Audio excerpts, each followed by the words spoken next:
ಅನುದಿನ ಅನುಕ್ಷಣ ಮನೆಯಲ್ಲೂ ಕಲಿಯೋಣ, ಕಲಿಕೆಯ ಹೊಸ ಹಾದಿಯಲಿ ಜೊತೆಗೂಡಿ ಹೆಜ್ಜೆಯ ಹಾಕೋಣ, ಸಂತಸದಿ ಕಲಿಯೋಣ ನಮ್ಮ ಹೆಮ್ಮೆಯ ಈ ಕ್ಲಾಸಿನಲ್ಲಿ.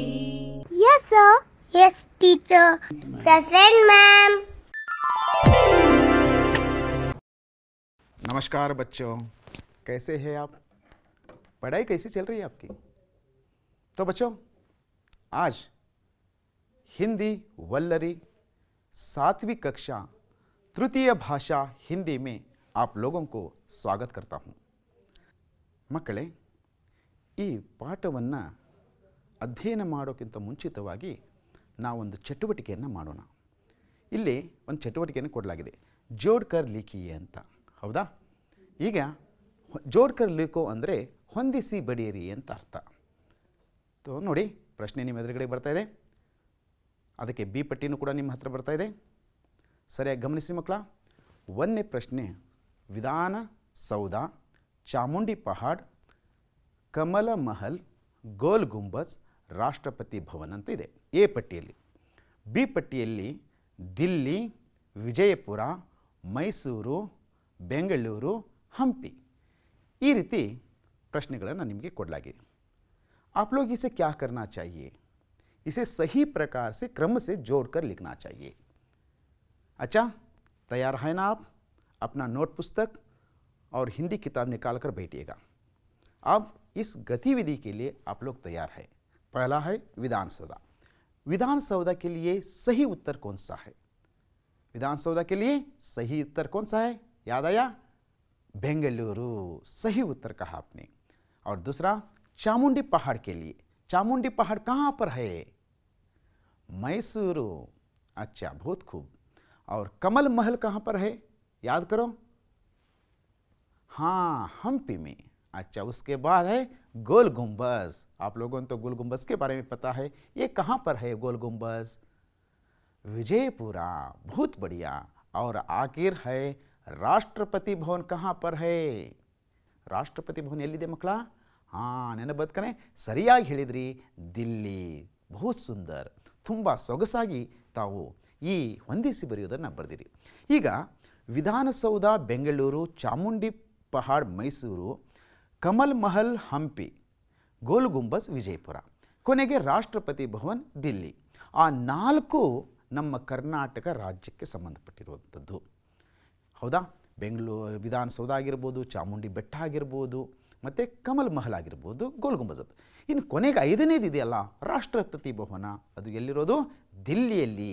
ಹಾಗಾದರೆ ಮಕ್ಕಳೇ, ಇವತ್ತು ನಾವು ನಿಮ್ಮ 7ನೇ ತರಗತಿಯ ದಿಲ್ಲಿ ಎನ್ನುವಂತಹ ಪಾಠದ ಬಗ್ಗೆ ನಾವು ಇವತ್ತು ತಿಳ್ಕೊಳ್ಳೋಣ. ತಯಾರಿ ಇದ್ರಿ ತಾನೆ? ಬುಕ್ಸ್ ಎಲ್ಲ ಓಪನ್ ಮಾಡ್ಕೊಂಡ್ರಾ? अच्छा, तो देखिए आज का पाठ है दिल्ली. आप लोग यहाँ पर देखिए, लोटस यहाँ पर देखते हैं. वहाँ क्या है? पहला चित्र लोटस मंदिर, उसके बाद संसद भवन, लाल किला. अच्छा, तो आज हम दिल्ली का सैर करके आएंगे. ಮಕ್ಕಳೇ, ಇವತ್ತು ನಾವು ದಿಲ್ಲಿ ಎನ್ನುವಂತಹ ಪಾಠದ ಬಗ್ಗೆ, ದಿಲ್ಲಿಯಲ್ಲಿ ಏನೇನಿದೆ ಅನ್ನೋದನ್ನು ನಾವು ಇವತ್ತು ತಿಳ್ಕೊಂಡ್ಬರೋಣ ಮಕ್ಕಳೇ. ಅದಕ್ಕಿಂತ ಮುಂಚಿತವಾಗಿ ನಾವು ಈ ಪಾಠದ ಆಶಯ ಏನು ಅನ್ನೋದನ್ನು ತಿಳ್ಕೊಳ್ಳೋಣ. ಯಾಕಂದರೆ ಯಾವುದೇ ಒಂದು ಪಾಠವನ್ನು ನಮ್ಮ ಬುಕ್ಸ್ನಲ್ಲಿ ಅಳವಡಿಸಿದ್ದಾರೆ ಅಂದರೆ ಅದರ ಹಿನ್ನೆಲೆ ಏನಾದರೂ ಒಂದು ಉದ್ದೇಶ ಇದ್ದೇ ಇರ್ತದೆ. ಹಾಗಾದರೆ ನೋಡಿ ಮಕ್ಕಳೇ, ಭಾರತ್ ಕಿ ರಾಜಧಾನಿ ದಿಲ್ಲಿ ಕೆ ವಿಭಿನ್ನ ಸ್ಥಾನೋं का परिचय कराना इस पाठ का उद्देश्य है. ಈ ಪಾಠದ ಉದ್ದೇಶ ಏನಪ್ಪ ಅಂದರೆ, ನಮ್ಮ ಭಾರತದ ರಾಜಧಾನಿಯಾದಂತಹ ದಿಲ್ಲಿಯಲ್ಲಿರುವಂತಹ ಅನೇಕ ಸ್ಥಳಗಳ ಒಂದು ಪರಿಚಯವನ್ನು ಮಾಡಿಕೊಡುವುದೇ ಈ ಪಾಠದ ಇವತ್ತಿನ ಉದ್ದೇಶ. ಅದಕ್ಕಾಗಿ ಹೇಳ್ತಾರೆ, ದೇಶ ಸುತ್ತಿ ನೋಡು, ಕೋಶ ಓದಿ ನೋಡು ಅಂತ ಹೇಳ್ತಾರೆ. ಯಾಕಂದರೆ ದೇಶವನ್ನು ಸುತ್ತಿದರೆ ನಮಗೆ ಅಲ್ಲಿಯ ವಾತಾವರಣ ಆಗಿರ್ಬೋದು, ಅಲ್ಲಿಯ ಕಲ್ಚರ್ ಆಗಿರ್ಬೋದು, ಅಲ್ಲಿ ಪ್ರಕೃತಿ ಸೌಂದರ್ಯ ಆಗಿರ್ಬೋದು, ಎಲ್ಲವನ್ನು ನೋಡ್ತೀವಿ ಮಕ್ಕಳ. ಅದೇ ಕೋಶ ಓದಿದ್ರಪ್ಪ ಅಂದ್ರೆ ಕೋಶದಲ್ಲಿ ಶಬ್ದಗಳಾಗಿರ್ಬೋದು, ಶಬ್ದದ ಭಂಡಾರವೇ ನಾವು ಎಲ್ಲ ತಿಳ್ಕೊಳ್ಬೋದು. ಅದಕ್ಕಾಗಿ ಏನು ಹೇಳ್ತಾರೆ? ದೇಶ ಸುತ್ತಿ ನೋಡು, ಕೋಶ ಓದಿ ನೋಡು ಅಂತ. ಹಾಗಾದರೆ ಇವತ್ತು ದಿಲ್ಲಿ ಪಾಠದ ಆದರ್ಶ ವಾಚನವನ್ನು ಮಾಡೋಣ ಮಕ್ಕಳೇ. ನೋಡಿ ಮಕ್ಕಳ, ಆದರ್ಶ ವಾಚನ ಮಾಡುವಾಗ ಯಾವ ರೀತಿ ಶಬ್ದಗಳನ್ನು ವಾಕ್ಯಗಳನ್ನು ಯಾವ ರೀತಿ ಓದಬೇಕು ಅನ್ನೋದೇ ಈ ಆದರ್ಶ ವಾಚನ. ಹಾಗಾದರೆ ನಿಮ್ಮ ಬುಕ್ಸನ್ನು ಓಪನ್ ಮಾಡಿ ಹಾಗೂ ತಾವು ತಯಾರಾಗಿ. ಈಗ ನಾವು ಮಾಡ್ತಾ ಇರುವಂಥ ಪಾಠ ಯಾವುದು? ದಿಲ್ಲಿ. ತಯಾರಿದಿರ್ತಾನೆ ಮಕ್ಕಳೇ? ಹಾಗಾದರೆ ಎತ್ಕೊಳ್ಳಿ ಬುಕ್ಸನ್ನು.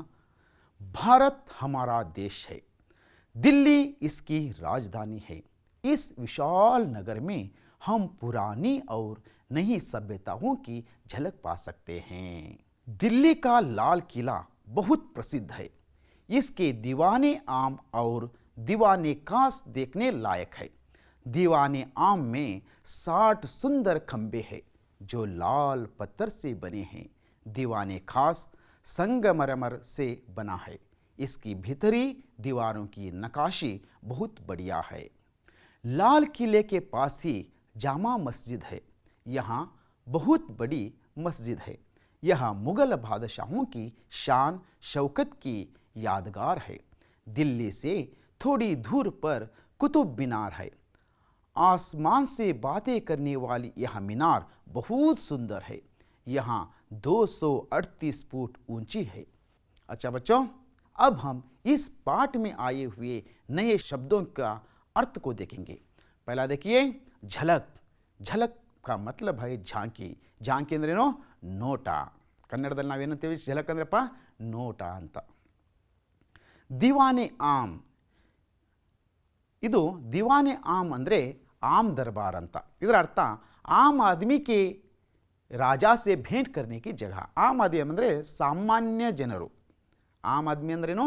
ಸಾಮಾನ್ಯ ಜನರು ರಾಜನಿಗೆ ಭೇಟಿ ಮಾಡುವಂಥ ಸ್ಥಳವನ್ನು ದಿವಾನೆ ಆಮ್ ಅಂತೇಳಿ ಕರೀತಾರೆ. ಇದನ್ನು ಕನ್ನಡದಲ್ಲಿ ಸಾರ್ವಜನಿಕರ ದರ್ಬಾರು ಅಂತೇಳಿ ಕೂಡ ನಾವು ಹೇಳ್ಬೋದು. ದಿವಾನೆ ಖಾಸ್. ಮಕ್ಕಳೇ, ದಿವಾನೆ ಖಾಸ್ ಇದರ ಅರ್ಥ ಖಾಸ್ ದರ್ಬಾರ್ ಅಂದರೆ ವಿಶಿಷ್ಟವಾದಂಥ ಒಂದು ದರ್ಬಾರು ಅಂತ ನಾವು ಹೇಳ್ಬೋದು. ನಕಾಶಿ. ನಕಾಶಿ ಕಾ ಮತ್ಲಬ್ ಹೈ ಚಿತ್ರಕಾರಿ. ಚಿತ್ರಕಾರಿ ಅಂದರೆ ಕನ್ನಡದಲ್ಲಿ ನಾವು ಅದನ್ನು ಚಿತ್ರಕಲೆ ಅಂತೇಳಿ ಕೂಡ ನಾವು ಹೇಳ್ಬೋದು. ಶಾನ್ ಶೌಕತ್. ಶಾನ್ ಶೌಕತ್ ಅಂದರೆ ವೈಭವ, ಅಡಂಬರ ಅಂಥೇಳಿ ನಾವು ಅದನ್ನು ಹೇಳ್ಬೋದು. ಯಾದ್ಗಾರ್. ಯಾದ್ಗಾರ್ ಅಂದರೆ ಸ್ಮಾರಕ. ಯಾದ್ಗಾರ್ ಅಂದರೆ ನೆನಪಿಗೋಸ್ಕರ ಒಂದು ಸ್ಮಾರಕಗಳನ್ನು ಮಾಡಿರ್ತಾರಲ್ಲ, ಅದನ್ನು ಯಾದ್ಗಾರ ಅಂತೇಳಿ ನಾವು ಹೇಳ್ಬೋದು.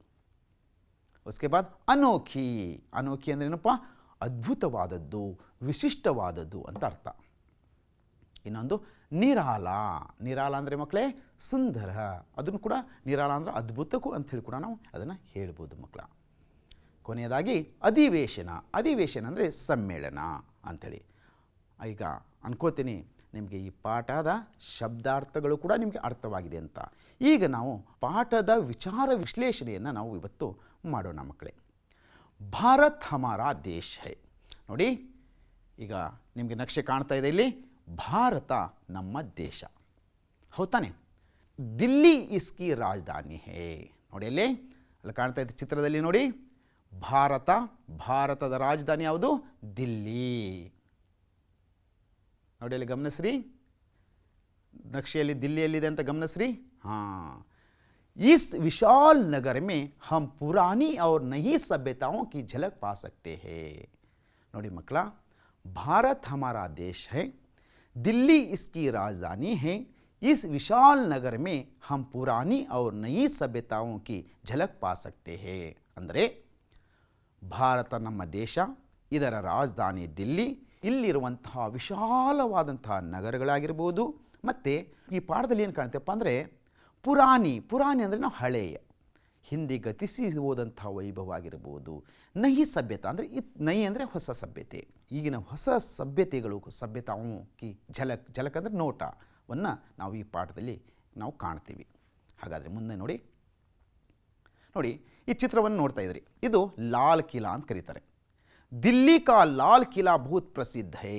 ದಿಲ್ಲಿಯ ಲಾಲ್ ಕಿಲಾ ಅಂದರೆ ಕೆಂಪು ಕೋಟೆ ಅಂತ ಹೇಳ್ತೇವೆ ಮಕ್ಕಳ. ಇಸ್ಕೆ ದಿವಾನೆ ಆಮ್ ಅವ್ರ ದಿವಾನೆ ಖಾಸ್. ಆವಾಗಲೇ ಹೇಳಿದೆ ನಿಮಗೆ. ದಿವಾನೆ ಆಮ್ ಅಂತ ಹೇಳಿದ್ರೆ ಒಂದು ದರ್ಬಾರ್ನಲ್ಲಿ ರಾಜನ ಒಂದು ಸಭೆಯನ್ನು ಮಾಡ್ತಾರಲ್ಲ, ಅವರಿಗೆ ಒಬ್ಬ ಸಾಮಾನ್ಯ ವ್ಯಕ್ತಿನೂ ಕೂಡ ಆ ದಿವಾನೆ ಆಮ್ದಲ್ಲಿ ಭಾಗವಹಿಸಿ ತಮ್ಮ ಸಮಸ್ಯೆಗಳನ್ನು ಹಂಚ್ಕೋತಿದ್ರು ಆ ದಿನಗಳಲ್ಲಿ. ಅದನ್ನು ನಾವೇನಂತೀವಿ? ದಿವಾನೆ ಆಮ್ ಅಂತೆ. ದಿವಾನೆ ಖಾಸ್ ಅಂದರೆ ವಿಶಿಷ್ಟವಾದಂಥದ್ದು. ವಿಶಿಷ್ಟವಾದಂಥ ದರ್ಬಾರಿಗೆ ಏನಂತೀವಿ? ದಿವಾನೆ ಖಾಸ್ ಅಂತೇಳಿ ಕರಿತೀವಿ. ಹೌದಾ ಮಕ್ಕಳೇ? ಹಾಗಾದ್ರೆ ನೋಡಿ, ದಿವಾನಿ ಆಮ್ ಮೇ 60 ಸುಂದರ್ ಖಂಬೆ ಹೇ. ನಾವು ಈ ಚಿತ್ರದಲ್ಲಿ ನೋಡ್ತೀವಿ, ಈ ಚಿತ್ರದಲ್ಲಿ ನಾವು ಗಮನಿಸ್ತಾ ಇದ್ದೀವಿ, ಒಂದು ಸುಮಾರು 60 ಅಂದ್ರೇನು 60 ಸುಂದರವಾದಂಥ ಕಂಬಗಳು ಇದ್ದಾವೆ ಅಂತ ಹೇಳ್ತವೆ. ಜೋ ಲಾಲ್ ಪತ್ರ ಸೆ ಬನೆ ಹೇ, ಅವೆಲ್ಲ ಕಂಬಗಳನ್ನು ಕೆಂಪು ಕಲ್ಲಿನಿಂದ ಮಾಡಲಾಗಿದೆ. ಮತ್ತು ದಿವಾನೆ ಖಾಸ್ ಅಂತಿದೆಯಲ್ಲ, ಇದು ವಿಶಿಷ್ಟವಾದಂತಹ ದರ್ಬಾರು. ಇದನ್ನು ಎದರಿಂದ ಮಾಡಲಾಗಿದೆಯಪ್ಪ ಅಂದರೆ ಸಂಗಮರಮರ್ ಸೆ ಬನಾ ಹೈ. ಸಂಗಮರಂ ಕಲ್ಲಿನಿಂದ ತಾಜ್ ಮಹಲ್ ನಿರ್ಮಾಣವನ್ನು ಕೂಡ ಮಾಡಲಾಗಿದೆ. ಅದೇ ರೀತಿ ಈ ಕೆಂಪು ಕೋಟೆಯಲ್ಲಿರುವಂತಹ ಈ ದಿವಾನೆ ಖಾಸ್ ಎನ್ನುವಂತಹ, ಅಂದರೆ ದಿವಾನೆ ಖಾಸ್ ಅಂದ್ರೇನು, ಒಂದು ವಿಶಿಷ್ಟವಾದಂಥ ದರ್ಬಾರವನ್ನು ಕೂಡ ಅದನ್ನು ಎದರಿಂದ ನಿರ್ಮಾಣ ಮಾಡಲಾಗಿದೆಯಪ್ಪ ಅಂದರೆ ಸಂಗಮರಮರ ಎನ್ನುವಂಥ ಒಂದು ಕಲ್ಲಿನಿಂದ ನಿರ್ಮಾಣ ಮಾಡಲಾಗಿದೆ. ಇಸ್ಕಿ ಭೀತರ್ ದಿವಾರೋं की ನಕಾಶಿ ಬಹುತ್ ಬಡಿಯಾ ಹೈ. ನೋಡಿ, ಭೀತರ್ ಅಂದರೆ ಒಳಗಡೆ, ಆ ದಿವಾನೆ ಖಾಸನ ಒಳಗಡೆ ನಾವು ನೋಡಿದಾಗ ಏನಪ್ಪ ಅಂದರೆ ಅಲ್ಲಿ ಇರುವಂತಹ ಪ್ರತಿಯೊಂದು ಗೋಡೆಯಲ್ಲಿ ದಿವಾರೋं की ನಕಾಶಿ, ದಿವಾರ ಅಂದರೆ ಆ ಗೋಡೆಗಳನ್ನು ನಿರ್ಮಾಣ ಮಾಡಲಾಗಿದ್ದಲ್ಲಪ್ಪ, ಬಹಳ ಅದ್ಭುತವಾಗಿದೆ, ಬಹಳ ಸುಂದರವಾಗಿದೆ, ಬಹಳ ರಮಣೀಯವಾಗಿದೆ ಅಂತ ನಾವು ಕೂಡ ಅದನ್ನು ಹೇಳ್ಬೋದು. ಈ ಚಿತ್ರವನ್ನು ನೋಡ್ತಾ ಇದ್ದೀವಿ, ಇದು ಕುತುಬ್ ಮಿನಾರ್ ಅಂತ ಹೇಳ್ತೀವಿ, ಜಮಾ ಮಸ್ಜಿದ್ ಅಂತ ಹೇಳ್ತೀವಿ. ನೋಡಿ, ದಿಲ್ಲಿಯಲ್ಲಿ ಪ್ರಸಿದ್ಧಿಯನ್ನು ಪಡೆದಂಥದ್ದು ಜಮಾ ಮಸ್ಜಿದ್ ಆಗಿರ್ಬೋದು, ಮತ್ತು ಈ ಕುತುಬ್ ಮಿನಾರ್ ಆಗಿರ್ಬೋದು. ನೋಡಿ, ಲಾಲ್ ಕಿಲೆ ಕೆ ಪಾಸಿ ಜಮಾ ಮಸ್ಜಿದ್ ಹೈ. ಲಾಲ್ ಕಿಲಾ ಅಂದ್ರೇನೋ ಕೆಂಪು ಕೋಟೆಯ ಪಕ್ಕದಲ್ಲಿಯೇ ಏನಿದೆ, ಜಾಮಾ ಮಸ್ಜಿದ್ ಹೈ, ಜಾಮಾ ಮಸ್ಜಿದ್ ಇದೆ. ಯಹಾ ಬಹುತ್ ಬಡಿ ಮಸ್ಜಿದ್ ಹೈ. ನೋಡಿ, ಈ ಜಾಮಾ ಮಸ್ಜಿದ್ ಅಂತೇಳೋ ಬಹಳ ದೊಡ್ಡದಾದಂಥ ಮಸೀದಿ ಅದು. ಯಹಾ ಮುಘಲ್ ಬಾದಶಾಹೋं की ಶಾನ್ ಶೌಕತ್ ಕಿ ಯಾದಗಾರ್ ಹೈ. ಈ ಜಾಮಾ ಮಸೀದಿಯನ್ನು ನೆನೆಸ್ಕೊಂಡ್ರಪ್ಪ ಅಂತ ಹೇಳಿದ್ರೆ ಮುಘಲ ಬಾದಶಾಹಗಳ ಒಂದು ಶಾನ್ ಅಂದ್ರೇನು ವೈಭವ, ಅವರ ಆಡಂಬರೆ ವೈಭವ, ಅದರ ನೆನಪು ಅಂಥೇಳಿ ಕೂಡ ಹೇಳುತ್ತು. ಅವರು ನೋಡಿ, ಇಂದು ಮುಘಲ್ ಬಾದಶಾಹಗಳು ಇಲ್ಲ, ಆದರೆ ಅವರು ನಿರ್ಮಿಸಿದಂತಹ ಈ ಜಮಾ ಮಸೀದ್ ಇಂದಿಗೂ ಕೂಡ ನಮಗೆ ಅದು ಹಚ್ಚ ಹಸಿರಾಗಿ ನಮ್ಮ ನೆನಪಿನಲ್ಲಿ ಉಳಿತಾ ಇದೆ. ಹೌದಾ ಮಕ್ಕಳೇ? ಈಗ ನೆಕ್ಸ್ಟು ಕುತುಬ್ ಮಿನಾರ್ ಬಗ್ಗೆ ನೋಡು. ದಿಲ್ಲಿ ಸೆ ಥೋಡಿ ದೂರ್ ಪರ್ ಕುತುಬ್ ಮಿನಾರ್ ಹೈ. ದಿಲ್ಲಿಯಿಂದ ಸ್ವಲ್ಪ ದೂರದಲ್ಲಿ ನಾವು ಹೋದ್ವಿಯಪ್ಪ ಅಂದರೆ ಅಲ್ಲಿ ಕುತುಬ್ ಮಿನಾರ್ ಇದೆ. ಕುತುಬ್ ಮಿನಾರನ್ನು ನೋಡಿ ಎಷ್ಟು ಹೇಗಿದೆ, ಇದು ಎಷ್ಟು ಎತ್ತರವಾಗಿದೆ. ಆಸ್ಮಾನ್ ಸೆ ಬಾತೆ ಕರ್ನೆ ವಾಲಿ. ನೋಡಿ, ಆಸ್ಮಾನ್ ಅಂದರೆ ಆಕಾಶವನ್ನೇ ಮಾತನಾಡ್ತಾ ಇದೆ ಅಂತ ತಿಳ್ಕೊಳ್ಬೋದು, ಅಷ್ಟು ಎತ್ತರವಾಗಿದೆ.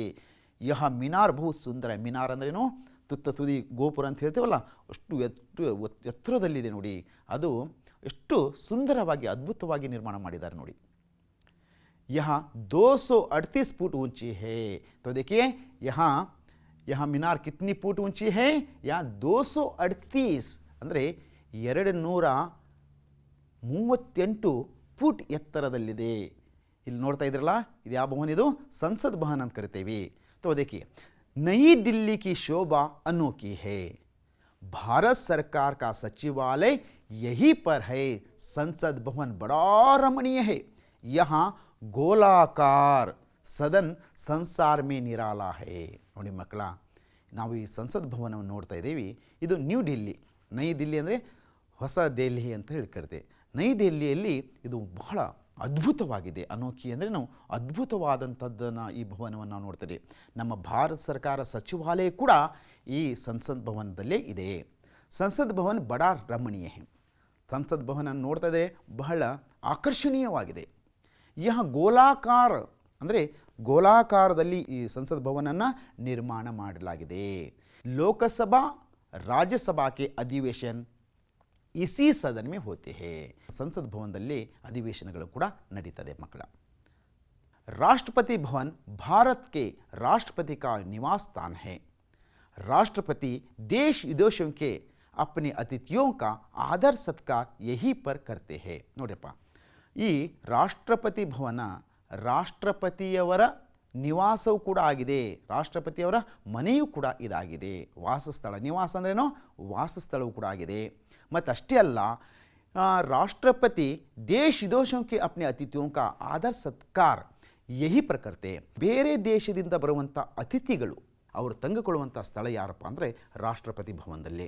ಅತಿಥಿಗಳನ್ನು ರಾಷ್ಟ್ರಪತಿಗಳು ಗೌರವದಿಂದ ಅವರನ್ನು ಬರಮಾಡಿಕೊಂಡು ಅತಿಥಿ ಸತ್ಕಾರವನ್ನು ಮಾಡುವಂಥ ಸ್ಥಳವೂ ಕೂಡ ಈ ರಾಷ್ಟ್ರಪತಿ ಭವನ ಆಗಿದೆ. ಮತ್ತು ಅಷ್ಟೇ ಅಲ್ಲ, राष्ट्रपति का कार्यालय भी इसी भवन में है. ರಾಷ್ಟ್ರಪತಿಗಳ ಕಾರ್ಯಾಲಯ ಅಂದ್ರೇನು ಆಫೀಸು, ಕಚೇರಿ. ಆ ಆಫೀಸು ಕೂಡ ಎಲ್ಲಿದೆ? ಇದೇ ಭವನದಲ್ಲಿ ಇದೆ. इस भवन के एक और भाग में वस्तु संग्रहालय भी है. ಈ ರಾಷ್ಟ್ರಪತಿ ಭವನದ ಒಂದು ಭಾಗದಲ್ಲಿ ಏನಿದೆಪ್ಪ ಅಂದರೆ ವಸ್ತು ಸಂಗ್ರಹಾಲಯವನ್ನು ಕೂಡ ನಾವು ನೋಡ್ಬೋದು. ಮತ್ತು ಅಷ್ಟೇ ಅಲ್ಲ, ಆ ವಸ್ತು ಸಂಗ್ರಹಾಲಯದಲ್ಲಿ ಪ್ರಾಚೀನ ಕಾಲದ ಅನೇಕ ವಸ್ತುಗಳನ್ನು ಕೂಡ ಸಂಗ್ರಹ ಮಾಡಿಡಲಾಗಿದೆ. हम देखते हैं कि उसमें कई अमूल्य प्राचीन वस्तुओं का संग्रह है. यहाँ पर बहुत पुराने ज़माने से जो भी चीज़ हमारे देश में है सब वहाँ पर रखा गया है.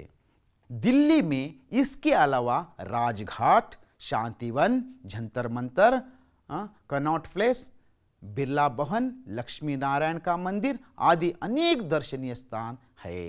ಈ ಮೊದಲನೇ ಚಿತ್ರದಲ್ಲಿ ನಾವು ರಾಜ್ಘಾಟ್ ಅಂತ ಹೇಳ್ತೀವಿ. ಈ ರಾಜ್ಘಾಟ್ ಅಂದರೆ ಏನಪ್ಪ ಅಂದರೆ ಮಹಾತ್ಮ ಗಾಂಧೀಜಿಯವರ ಸಮಾಧಿಯನ್ನು ಅಲ್ಲಿ ರಾಜ್ಘಾಟದಲ್ಲಿ ಮಾಡಲಾಗಿದೆ. ರಾಜ್ಘಾಟದಲ್ಲಿ ಕಿಸ್ಕಿ ಸಮಾಧಿ है? महात्मा गांधी जी की समाधि है. उसी तरह यहाँ पर हम देखते हैं शांतिवन. यहाँ पर और एक चित्र है शांतिवन. उसके बाद यहाँ पर देखते हैं जंतर मंतर. ಬಹಳ ಅದ್ಭುತವಾಗಿದೆ. ಇದನ್ನು ಜಂತರ ಮಂತರು ಕೂಡ ಇದು ನ್ಯೂ ದಿಲ್ಲಿಯಲ್ಲಿ ಇರೋದು. ಇನ್ನೊಂದು ಚಿತ್ರವನ್ನು ನಾವು ಇಲ್ಲಿ ನೋಡ್ತೀವಿ. ಈ ಚಿತ್ರವು ಕೂಡ ಬಹಳ ಅದ್ಭುತವಾಗಿದೆ. ಏನಪ್ಪ ಅಂದ್ರೆ ಇದು ಕನಾಟ್ ಪ್ಲೇಸ್ ಅಂತ ಹೇಳ್ತೀವಿ ಇದನ್ನು. उसी तरह उसके बाद हम देखते हैं बिरला मंदिर, बिरला भवन और उसके बाद है ये है लक्ष्मी नारायण का मंदिर. इस तरह से इस दिल्ली में ये सब हम देखने के अनेक दर्शनीय स्थान है. ಇವೆಲ್ಲವಪ್ಪ ರಾಜ್ಘಾಟ್ ಆಗಿರ್ಬೋದು, ಶಾಂತಿವನ ಆಗಿರ್ಬೋದು, ಜಂತರ್ ಮಂತರ ಆಗಿರ್ಬೋದು, ಕೊನಾಟ್ ಪ್ಲೇಸ್ ಆಗಿರ್ಬೋದು, ಬಿರ್ಲಾ ಭವನ್, ಲಕ್ಷ್ಮೀನಾರಾಯಣ ಮಂದಿರ್, ಹೀಗೆ ಅನೇಕ ದರ್ಶನೀಯ ಸ್ಥಳಗಳನ್ನು ನಾವು ಈ ದಿಲ್ಲಿಯಲ್ಲಿ ನಾವು ಕಾಣ್ತೀವಿ ಮಕ್ಕಳ. ಅರ್ಥ ಆಗಿದೆ ಅಂತ ನಾನು ತಿಳ್ಕೊಂಡಿದ್ದೀನಿ ಮಕ್ಕಳ. ಈ ಪಾಠಕ್ಕೆ ಪ್ರಮುಖ ಅಂಶ ನೋಡಿ ಮಕ್ಕಳೇ, ನಿಮಗೆ ಈ ಪಾಠದಲ್ಲಿ ಬರುವಂಥ ಒಂದು ಮುಖ್ಯವಾದ ಅಂಶಗಳು ಏನೇನು, ನಾವು ಯಾವುದರ ಬಗ್ಗೆ ಒತ್ತನ್ನು ಕೊಡಬೇಕು ಅನ್ನೋದ್ರ ಬಗ್ಗೆ ನಾನು ಈಗ ನಿಮ್ಮಲ್ಲಿ ವ್ಯಕ್ತಪಡಿಸ್ತಾ ಇದ್ದೇನೆ. ನೋಡಿ ಮಕ್ಕಳ, ಲಾಲ್ ಕಿಲಾ ಅಂತ ಆವಾಗಲೇ ಕೂಡ ಹೇಳಿದ್ದೀನಿ. ಲಾಲ್ ಕಿಲಾದ ಬಗ್ಗೆ ವೈಶಿಷ್ಟ್ಯವನ್ನು ನಾನು ನಿಮ್ಮ ಮುಂದೆ ಹೇಳ್ತೀನಿ. ನೋಡಿ, ಲಾಲ್ ಕಿಲೆಕೋ ಮುಘಲ ಸಮ್ರಾಟ್ನೇ ಬನವಾಯಾತ. ಈ ಕೆಂಪು ಕೋಟೆಯನ್ನು ಯಾರು ನಿರ್ಮಾಣ ಮಾಡಿದ್ರಪ್ಪ ಅಂದರೆ ಮುಘಲ ಸಾಮ್ರಾಟರು ಅದನ್ನು ನಿರ್ಮಾಣವನ್ನು ಮಾಡಿದರು. ಯಹ ಕಿಲಾ ಐತಿಹಾಸಿಕ ಪ್ರಸಿದ್ಧೆ. ಇದು ಇತಿಹಾಸದ ಪುಟಗಳನ್ನು ತಿರುಗಿ ನೋಡಿದಾಗ ಈ ಒಂದು ಕೋಟೆ, ಕಿಲಾ ಅಂದ್ರೂ ಕೋಟೆ, ಈ ಬಹಳ ಪ್ರಸಿದ್ಧಿಯನ್ನು ಪಡೆದಿದೆ. इसके दीवाने आम और दीवाने खास देखने लायक है. मैंने पहले ही कह दिया हूँ आपको. इसमें दीवाने आम और दीवाने खास, ಇದರಲ್ಲಿ ದಿವಾನೆ ಆಮ್ ಮತ್ತು ದಿವಾನೆ ಖಾಸ್ ನೋಡೋದಕ್ಕೆ ಬಹಳ ಯೋಗ್ಯವಾಗಿದೆ. ದಿವಾನೆ ಆಮ್ ಹಿಂದೂ ಕಲಾ ಕಾ ನಮೂನಾ है. इसमें 60 ಸುಂದರ ಕಂಬೆ है. ಇದರಲ್ಲಿ 60 ಸುಂದರವಾದಂಥ ಕಂಬಗಳಿದ್ದಾವೆ. ಜೋ ಲಾಲ್ ಪತ್ಥರ್ ಸೆ ಬನೆ हैं. ಇದರಲ್ಲಿ ಕೆಂಪು ಕಲ್ಲಿನಿಂದ ನಿರ್ಮಾಣ ಮಾಡಲಾಗಿದೆ. इसकी भीतरी दीवारों पर नकाशी बहुत बढ़िया है. ಇದರ ಒಳಗಡೆ ನೋಡಿದ್ರಪ್ಪ ಅಂದ್ರೆ ಚಿತ್ರಕಲೆ ಬಹಳ ಕುಸುರಿ ಅಂತ ಹೇಳ್ತೀವಿ. ಇವು ಕಲೆ ಇದೆಯಲ್ಲ ಅದು ತುಂಬ ನೋಡೋದಕ್ಕಿದೆ. ಮತ್ತು ಅಷ್ಟೇ ಅಲ್ಲ, ದಿವಾನೆ ಖಾಸ್ ಕೂಡ ಸಂಗಮರಂ ಕಲ್ಲಿನಿಂದ ನಿರ್ಮಾಣ ಮಾಡಲಾಗಿದೆ. हर साल 15 अगस्त के दिन भारत के प्रधानमंत्री इसी लाल किले से देशवासियों को भाषण देते. ನೀನು ಪ್ರತಿ ವರ್ಷ ಸ್ವಾತಂತ್ರ್ಯ ದಿನಾಚರಣೆ ದಿನಗಳನ್ನು ನಾವು ನೋಡ್ತೀವಿ. ಪ್ರಧಾನಮಂತ್ರಿಗಳು ದೇಶನ ಉದ್ದೇಶಿಸಿ ಭಾಷಣ ಮಾಡ್ತಾರಲ್ಲ, ಅದು ಎಲ್ಲಿಂದ? ಕೆಂಪು ಕೋಟೆಯಿಂದಲೇ ಅವರು ನಮ್ಮ ದೇಶವಾಸಿಗಳಿಗೆ ಸಂದೇಶವನ್ನು ಮತ್ತು ಭಾಷಣವನ್ನು ಮಾಡೋದು ಮಕ್ಕಳ. ಹಾಗಾದರೆ ಎರಡನೇ ಪ್ರಮುಖ ಅಂಶ ನೋಡಿ. ಈ ಎರಡನೇ ಪ್ರಮುಖ ಅಂಶ ಕುತುಬ್ ಮಿನಾರ್ ಮಕ್ಕಳ. ಕುತುಬ್ ಮಿನಾರ್ ಕೋ 12वीं ಶತಾಬ್ದಿ ಮೇ ಕುತುಬುದ್ದೀನ್ ಐಬಕ್ನೇ ಬನವಾಯಾತ. ಇದನ್ನು ಯಾರು ನಿರ್ಮಾಣ ಮಾಡಿದರು? ಇದನ್ನು ಈ ಕುತುಬ್ ಮಿನಾರವನ್ನು 12ನೇ ಶತಮಾನದಲ್ಲಿ ಕುತುಬುದ್ದೀನ್ ಐಬಕ್ ಎನ್ನುವನು ಇದನ್ನು ನಿರ್ಮಾಣ ಮಾಡಿರ್ತಾನೆ. ಆಸ್ಮಾನ್ ಸೆ ಬಾತೆ ಕರ್ನೆ ವಾಲಿ ಯಹ ಮಿನಾರ್ ಬಹುತ್ ಸುಂದರ ಹೈ. ಆಕಾಶದ ಜೊತೆಗೆ ಮಾತನಾಡುವಂತಹ ಈ ಒಂದು ಸ್ತಂಭ, ಒಂದು ಗೋಪುರ ಅಂತ ಹೇಳುತ್ತೇವಲ್ಲ, ಇದು ಬಹಳ ಸುಂದರವಾಗಿದೆ. ಯಹ 238 ಫೂಟ್ ಉಚ್ಚೆ. ಇದು ಎಷ್ಟು ಎತ್ತರವಾಗಿದೆ? 238 ಫೂಟ್ ಎತ್ತರದಲ್ಲಿ ಇದೆ. ಹೌದಾ? सैकड़ों सीढ़ियाँ चढ़कर उसकी चोटी पर पहुंचना पड़ता है. ನೋಡಿ, ಸಾವಿರಾರು ಸೀಡಿ ಅಂದರೆ ಮೆಟ್ಟಿಲುಗಳು, ಸಾವಿರಾರು ಮೆಟ್ಟು ಇಲ್ಲಿಂದ ಅಷ್ಟು ಮೇಲ್ಗಡೆ ಹೋಗಬೇಕಪ್ಪ ಅಂದರೆ ಸಾವಿರಾರು ಮೆಟ್ಟಿಲುಗಳನ್ನು ಹತ್ತಿ ಅದರ ತುದಿಯನ್ನು ನಾವು ತಲುಪಬೇಕಾಗ್ತದೆ. ಉಸ್ಕೆ ಊಪರ್ ಸೆ ದೇಖ್ನೆ ಸೆ, ಅದರ ಮೇಲಿಂದ ತುದಿಯಲ್ಲಿ ನಾವು ತುದಿ ಹತ್ತಿರ ಹೋಗಿ ನಾವು ನೋಡಿದ್ರಪ್ಪ ಅಂದ್ರೆ ದಿಲ್ಲಿ ಕಾ ದೃಶ್ಯ ಮನೋಹರ ಲಗ್ತಾ ಹೈ. ದಿಲ್ಲಿಯ ಸಂಪೂರ್ಣವಾದಂಥ ದೃಶ್ಯ ನಮಗೆ ಬಹಳ ಮನೋಹರವಾಗಿ ಕಾಣ್ತದೆ, ಸುಂದರವಾಗಿ. ಮನೋಹರ ಕಾ ಮತಲಬ್ ಹೋತಾ ಹೈ ಸುಂದರವಾಗಿ ನಮಗೆ ಅದು ಕಾಣ್ತದೆ ಮಕ್ಕಳ. ತೋ ಇನ್ನು ಮೂರನೆಯ ಮುಖ್ಯ ಅಂಶದ ಪಡೆ ಸಂಸತ್ ಭವನ್. ನಾನು ಅವಾಗಲೇ ಅಂತೂ ಕೂಡ ಹೇಳಿದ್ದೀನಿ, ಸಂಸತ್ ಭವನದಲ್ಲಿ ಭಾರತ್ ಕಾ ಸಂಸತ್ ಭವನ್ ಬಹುತ್ ಹಿ ರಮಣೀಯ ಹೇ. ಭಾರತದ ಈ ಸಂಸತ್ ಭವನ ಬಹಳ ಆಕರ್ಷಣೀಯವಾಗಿದೆ. ಈ ಸಂಸದ್ ಯಹ ಗೋಲಾಕಾರ ಸದನ್ ಸಂಸಾರ ಮೇ ನಿರಾಲ ಹೈ. ಈ ಗೋಲಾಕಾರದಲ್ಲಿ ನಿರ್ಮಾಣ ಮಾಡಿದಂತಹ ಈ ಸದನ ಬಹಳ ಅದ್ಭುತವಾಗಿದೆ. ಲೋಕಸಭಾ और ರಾಜ್ಯಸಭಾ ಸಂಸತ್ ಕೆ ದೋ ಸದನ ಹೈ. ಇಲ್ಲಿ ಲೋಕಸಭೆ ಮತ್ತು ರಾಜ್ಯಸಭೆಯ ಎರಡು ಸದನಗಳು ಇದ್ದಾವೆ. ಇನ್ಕೆ ಅಧಿವೇಶನ್ ಇಸಿ ಮೇ ಹೋತೆ ಹೈ. ನೋಡಿ, ಇದರ ಅಧಿವೇಶನಗಳು ಕೂಡ ರಾಜ್ಯಸಭೆ ಆಗಿರ್ಬೋದು, ಲೋಕಸಭೆ ಆಗಿರ್ಬೋದು, ಅಧಿವೇಶನ ಎಲ್ಲಿ ನಡೀತದೆ? ಈ ಸಂಸತ್ ಭವನದಲ್ಲಿ ನಡೀತದೆ ಮಕ್ಕಳ. ರಾಷ್ಟ್ರಪತಿ ಭವನ್ और एक प्रमुख अंश है राष्ट्रपति भवन. राष्ट्रपति भवन भारत के राष्ट्रपति का निवास स्थान है. ಈ ರಾಷ್ಟ್ರಪತಿ ಭವನ ರಾಷ್ಟ್ರಪತಿಗಳ ಒಂದು ವಾಸಸ್ಥಾನ ಅಂತ ಹೇಳ್ಬೋದು. ಮತ್ತು ಅಷ್ಟೇ ಅಲ್ಲ, राष्ट्रपति देश विदेशों के अपने अतिथियों का आदर सत्कार यहीं पर करते हैं. ರಾಷ್ಟ್ರಪತಿಗಳು ದೇಶ ವಿದೇಶಗಳಿಂದ ಆಗಮಿಸಿದಂತಹ ಆತಿಥ್ಯವನ್ನು ಇಲ್ಲಿ ಮಾಡ್ತಾರೆ. ರಾಷ್ಟ್ರಪತಿ ಕಾ ಕಾರ್ಯಾಲಯ ಬಿ ಇಸಿ ಭವನ್ ಮೇ ಹೈ. ಈಗ ಅಭ್ಯಾಸದ ಪ್ರಶ್ನೆ ಕಡೆ ಬರೋಣ. ಈಗ ತಾವು ಒಂದು ವಾಕ್ಯದಲ್ಲಿ ಉತ್ತರವನ್ನು ಬರೀಬೇಕು. ಒಂದನೇ ಪ್ರಶ್ನೆ, ಪಹಲಾ ಪ್ರಶ್ನೆ, ಭಾರತ್ ಕಿ ರಾಜಧಾನಿ ಕಾ ನಾಮ್ ಕ್ಯಾ ಹೈ? दीवाने आम किससे बना है? ಜಾಮಾ ಮಸ್ಜಿದ್ ಕಹಾ ಹೈ? ನೋಡಿ ಮಕ್ಕಳ, ಇದಕ್ಕೆ ಬೇಗ ಬೇಗ ಉತ್ತರವನ್ನು ನೀಡಬೇಕಾಗ್ತದೆ. ಭಾರತ್ ಕಿ ರಾಜಧಾನಿ ಕಾ ನಾಮ್ आपने सही पहचाना. भारत की राजधानी का नाम दिल्ली है.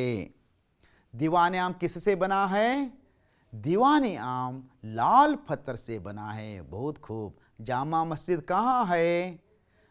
लाल किले के पास ही जामा मस्जिद है. बहुत. और आगे के प्रश्न देखेंगे. तो देखिए, चौथा प्रश्न, पांचवा और छठवां. नई दिल्ली की शोभा कैसी है? बताओ. चांदनी चौक कहाँ है? भारत सरकार का सचिवालय कहाँ पर है? बताइए. अच्छा, नई दिल्ली की शोभा अनोखी है. चांदनी चौक कहाँ है? चांदनी चौक दिल्ली में है. बहुत खूब. भारत सरकार का सचिवालय कहाँ पर है? भारत सरकार का सचिवालय नई दिल्ली में है. बहुत खूब. ತುಂಬ ಅದ್ಭುತವಾದಂಥ ಉತ್ತರ ನೀಡ್ತಾ ಇದ್ರಿ ಮಕ್ಕಳ. अन्य वचन रूप लिखो. कीला, याद, बात, महीना. ಇದನ್ನು ಅನ್ಯ ವಚನ. ಇಲ್ಲಿ ಕೀಲಾ ಏಕವಚನ ಇದರಲ್ಲಿ ಇದೆ, ಯಾದ್ ಏಕವಚನ, ಬಾತ್ ಏಕವಚನ, ಮಹಿನಾ ಏಕವಚನ. ಇಲ್ಲಿ ಏಕವಚನವನ್ನು ನೀಡಲಾಗಿದೆ, ಬಹುವಚನದಲ್ಲಿ ಇದನ್ನು ಬರೀಬೇಕು ಮಕ್ಕಳ. अब यहाँ एक वचन में है, आप इसे क्या करना चाहिए? बहुवचन में लिखना चाहिए. तो देखिए, पहला है कीला. कीला का बहुवचन क्या होता है? कीले. बहुत खूब, बहुत खूब. याद, यादें. बात, बातें. महीना, महीने. बहुत बढ़िया. अगला है विलोम शब्द लिखो. अब क्या करना चाहिए? आप विलोम शब्द लिखना चाहिए. नया, भीतर, पास, ಚಡನ. ನೋಡಿ ಮಕ್ಕಳ, ಇಲ್ಲಿ ನಯಾ, ಭೀತರ್, ಪಾಸ್, ಚಡ್ನ ಎನ್ನುವಂಥ ಈ ಪದಗಳನ್ನು ಕೊಡಲಾಗಿದೆ, ಈ ಶಬ್ದಗಳನ್ನು ನೀಡಲಾಗಿದೆ. ತಾವು ಇದಕ್ಕೆ ವಿಲೋಮ ಶಬ್ದ. ವಿಲೋಮ ಶಬ್ದ का मतलब होता है ವಿರುದ್ಧಾರ್ಥಕ ಪದಗಳನ್ನು ತಾವು ಇದನ್ನು ಬರೀಬೇಕು. ನಯಾ का पुराना. गुड. भीतर, बाहर. पास, दूर. चढ़ना, उतरना. बहुत बढ़िया, बहुत बढ़िया. सही शब्द चुनकर खाली स्थान भरना चाहिए. यहाँ पर कुछ शब्द दिया गया है, आप लोग क्या करना चाहिए? उन रिक्त स्थान में, खाली जगह में उसे भरना चाहिए. लाल किला डैश में है, उसके लिए 3 विकल्प दिया गया है, चेन्नई, मुंबई, दिल्ली. और दूसरा है कुतुब मीनार डैश फुट ऊंची है. कुतुब मीनार डैश फुट ऊंची है. अच्छा, उसके लिए 338, 238, 438. और तीसरा प्रश्न है दीवाने खास डैश से बना है, उसके लिए संगमरमर, ईंट, लोहा. आप लोग आप बताइए. अच्छा, पहले प्रश्न के लिए लाल किला डैश में है, बताओ. अच्छा, दिल्ली में, लाल किला दिल्ली में है। और कुतुब मीनार डैश फुट ऊंची है। हाँ, 238 फुट ऊंची है। दीवाने खास डैश से बना है, बताओ बच्चों। हाँ, दीवाने खास संगमरमर से बना है। किससे बना है? संगमरमर से। बहुत बढ़िया, इन प्रश्नों का उत्तर दिया आप लोगों ने। इन वर्णों को चुनकर शब्द बनाओ। यहां पर बहुत सारे वर्ण दिए गए हैं, आदु, पावन, क, इस तरह से बहुत सारे वर्ण यहाँ पर दिया गया है। आप लोग क्या करना चाहिए? इन वर्णों की सहायता से आप एक शब्द बनाना है। ನೋಡಿ ಮಕ್ಕಳ, ಇಲ್ಲಿ ಅನೇಕ ವರ್ಣಗಳನ್ನು ಇಲ್ಲಿ ನಾವು ಕೊಡಲಾಗಿದೆ. ಈ ವರ್ಣಗಳ ಸಹಾಯದಿಂದ ತಾವು ಒಂದು ಶಬ್ದವನ್ನು ಮಾಡಬೇಕು. ಈಗ ನಾನು ಉದಾಹರಣೆಗೆ ಒಂದು ಶಬ್ದ ತೋರಿಸ್ತೇನೆ. ಉದಾಹರಣೆಗೆ ಆಮ್ ಅಂತ ಇದೆ. ಈಗ ನಾವು ಇಲ್ಲಿರುವಂಥ ಈ ಚಿತ್ರದಲ್ಲಿ ನಾವು ಆಮ್ ಎಲ್ಲಿದೆ ಅನ್ನೋಂಥದ್ದನ್ನ ಹುಡುಕಬೇಕು. ಎರಡು ವರ್ಣಗಳನ್ನು ಸೇರಿಸಿ, ಅಥವಾ ಇಲ್ಲಿ ನೋಡಿ ಆಮ್ ಅನ್ನೋದು ಇಲ್ಲಿ ಯಾವ ವರ್ಣ ಇದ್ದಾವೆ ನೋಡಿ. ನೋಡಿ ಮಕ್ಕಳ, ಈಗ ಕಾಣ್ತಾ ಇದೆ ತಾನೆ. ಇದೇ ರೀತಿ ತಾವೇನು ಮಾಡಬೇಕು? ಒಂದು ಪದಗಳನ್ನು ಹುಡುಕಿ ಇದರಲ್ಲಿ ನೀವು ಬರೀಬೇಕು. ನೆಕ್ಸ್ಟ್ ಪದ ಯಾವುದು ಹುಡುಕ್ತೀರಾ? ಹುಡುಕಿ ನೋಡೋಣ. ನೆಕ್ಸ್ಟ್ ಪದ ಯಾವುದು ಹುಡುಕ್ತೀರಿ? ಹಾಂ, ಶಬಾಷ್, ದುಖಾನ್. ಹಾಗಾದ್ರೆ ಇಲ್ಲಿ ಬರ್ಕೊಳ್ಳಿ. ದುಕಾನ್. ನೆಕ್ಸ್ಟ್ ಪದ ಏನು ಹುಡುಕ್ತೀರಾ ನೋಡೋಣ. ಬರ್ಕೋತಾ ಇದೆ ತಾನೆ. ನೋಡಿ. ನೋಡಿ. ಕರೆಕ್ಟ್, ಪಾವನ. ಹಾಗಾದ್ರೆ ಇಲ್ಲಿ ಬರ್ಕೊಳ್ಳಿ, बरीरी पावन. बहुत अच्छा भाग ले रहे हो आप. उसके बाद नगर, उसे लिख दीजिए यहाँ पर, नगर लिख दिया, बहुत बढ़िया. और उसके बाद शर्म. शर्म अंदरे नाचिके. बहुत बढ़िया, बहुत अच्छी तरह से भाग ले रहे हो आप लोग. अच्छा. तो आगे देखिए, रोटी. और वहाँ पर लिखना है. बहुत अच्छी तरह से आप भाग ले रहे हैं, इसी तरह भाग लेते रहिए. और उसके बाद नेक्स्ट कपड़ा. बहुत बढ़िया. और उसे लिख दीजिए वहाँ पर, कपड़ा यहाँ पर लिख दिया. और नल. नल, गुड. और सागर. बहुत अच्छी तरह से भाग ले रहे हैं. उसके बाद बच्चों दीदी, यहाँ पर लिखना है दीदी. अच्छा. और शेर. शेर. ನೋಡಿ ಮಕ್ಕಳ, ಇಷ್ಟು ಪದಗಳನ್ನು ನೀವು ಆಯ್ಕೆ ಮಾಡಿ यहाँ पर आप लोगों ने इन वर्णों को चुनकर यहाँ पर बहुत सारे पदों को शब्दों को आप लोगों ने लिखा है. ತುಂಬ ಸೊಗಸಾಗಿ ತಾವು ಈ ಒಂದು ತರಗತಿಯಲ್ಲಿ ಭಾಗವಹಿಸ್ತಾ ಇದ್ದೀರಾ. ಹಾಗೆ ಮುಂದಿನ ಹಂತಕ್ಕೆ ನಾವು ಹೋಗೋಣ. तो ಗೃಹ ಕಾರ್ಯ. इन प्रश्नों का उत्तर लिखिए. ಇಲ್ಲಿ ಕೆಲವು ಪ್ರಶ್ನೆಗಳನ್ನು ನಾವಿಗೆ ಕೊಡ್ತಾ ಇದ್ದೀನಿ. ಮೊದಲನೇ ಪ್ರಶ್ನೆ, दिल्ली के समान भारत के अन्य ऐतिहासिक नगरों के बारे में लिखिए. ಇವತ್ತು ನಾವು ದಿಲ್ಲಿಯ ಬಗ್ಗೆ, ದಿಲ್ಲಿಯಲ್ಲಿರುವಂತಹ ಅನೇಕ ಐತಿಹಾಸಿಕ ಸ್ಥಳಗಳಾಗಿರ್ಬೋದು, ಅದರ ಬಗ್ಗೆ ನಾವು ತಿಳ್ಕೊಂಡಿದ್ವಿ. ಉಸಿ ತರಹ ಅದೇ ರೀತಿ ನಮ್ಮ ಭಾರತದಲ್ಲಿ ಮತ್ತೆ ಅನೇಕ ಐತಿಹಾಸಿಕ ನಗರಗಳಿದ್ದಾವೆ. ಆ ನಗರದ ಬಗ್ಗೆ ತಾವು ಈ ಪ್ರಶ್ನೆಗೆ ಉತ್ತರವನ್ನು ಬರೀಬೇಕು.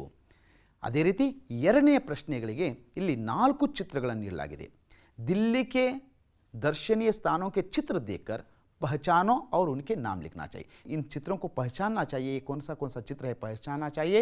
और उसके बाद आप इस चित्र की सहायता से उसका नाम लिखना चाहिए. और आप चाहे तो उसके बारे में थोड़ा लिख सकते. आपके पाठ्य पुस्तक के पेज नंबर 56, पेज नंबर 56 में यहाँ पर दिया गया है. ನಿಮ್ಮ ಪಠ್ಯ ಪುಸ್ತಕದ ಪೇಜ್ ನಂಬರ್ 56ರಲ್ಲಿ ಈ ಚಿತ್ರಗಳನ್ನು ಕೂಡ ಕೊಡಲಾಗಿದೆ. ತಾವು ಅದನ್ನು ಗಮನಿಸಿ ಅದಕ್ಕೆ ಸರಿಯಾದಂಥ ಉತ್ತರವನ್ನು ಬರೆದು ನಿಮ್ಮ ಶಿಕ್ಷಕರಿಗೆ ತೋರಿಸೋದು ಮಕ್ಕಳ. अच्छा, आप लोगों को दिल्ली का शहर कैसा लगा? मैं मानता हूँ कि आपको दिल्ली का शहर बहुत बढ़िया लगा, समझता हूँ.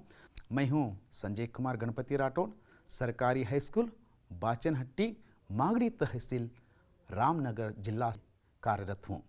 अब तक मैंने आप लोगों को दिल्ली में जो आए दर्शनीय के स्थलों के बारे में और दिल्ली में जो अच्छे जो लाल किला हो उनके बारे में बहुत अच्छी तरह से आप लोगों को मैं समझाने की कोशिश की है. ಇಲ್ಲಿ ಕೊಟ್ಟಂಥ ಹೋಮ್ವರ್ಕ್ ಆಗಿರ್ಬೋದು ಎಲ್ಲವನ್ನು ಬರೆದು ಮತ್ತು ಚಟುವಟಿಕೆಗಳನ್ನು ಮಾಡಿರ್ಬೋದು. ಆ ಚಟುವಟಿಕೆಗಳನ್ನು ಕೂಡ ತಾವೆಲ್ಲವನ್ನು ಬರೆದು ಹಿಂದಿ ಅಧ್ಯಾಪಕರಿಗೆ ಇದನ್ನು ತೋರಿಸ್ಬೇಕಂತ ಹೇಳ್ತಾ ಇಲ್ಲಿಗೆ ನನ್ನ ಈ ಪಾಠವನ್ನು ಮುಗಿಸ್ತಾ ಇದ್ದೀನಿ. ನಮಸ್ಕಾರ, ನಮಸ್ತೆ, ಧನ್ಯವಾದ.